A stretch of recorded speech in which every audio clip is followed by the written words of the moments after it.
আল্লাহ দেখতে চাইলেন ওই ছেলের জন্য মায়া বেশি নাকি আল্লাহর জন্য বেশি। আল্লাহ ডেকে বললেন, ইব্রাহিম দেখি হৃদয়ে কার জন্য দরদার ভালোবাসাটা বেশি।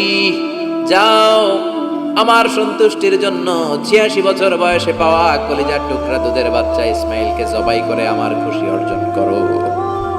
জবাই করো, স্যাক্রিফাইস করো, আমার জন্য উৎসর্গ করো। এবার আল্লাহ দেখলেন সৈয়দনা ইব্রাহিমের হৃদয়ের মধ্যে ইসমাইলের জন্য ভালোবাসা বেশি না কম? কত বেশি জানেন? সৈয়দনা ইসমাইল যখন দুনিয়াতে এসেছে তখন সৈয়দনা ইব্রাহিম আলাইহিস সালামের বয়স ছিল ৮৬। কত?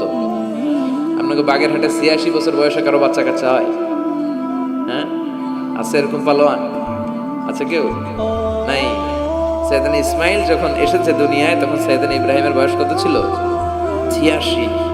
তার মানে ৮৬টা বছর আল্লাহর কাছে কাঁদছে আর দোয়া করছে, আল্লাহ একটা সন্তান দাও দাও দাও, দেয় নাই।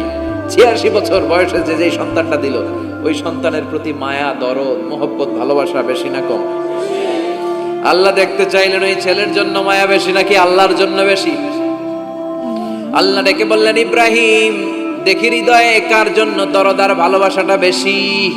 যাও আমার সন্তুষ্টির জন্য ৮৬ বছর বয়সে পাওয়া কলিজার টুকরা দুধের বাচ্চা ইসমাইলকে জবাই করে আমার খুশি অর্জন করো।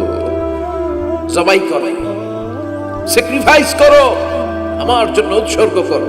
এরপর ওনার ছেলের সাথে কি বললেন আছে না নাই?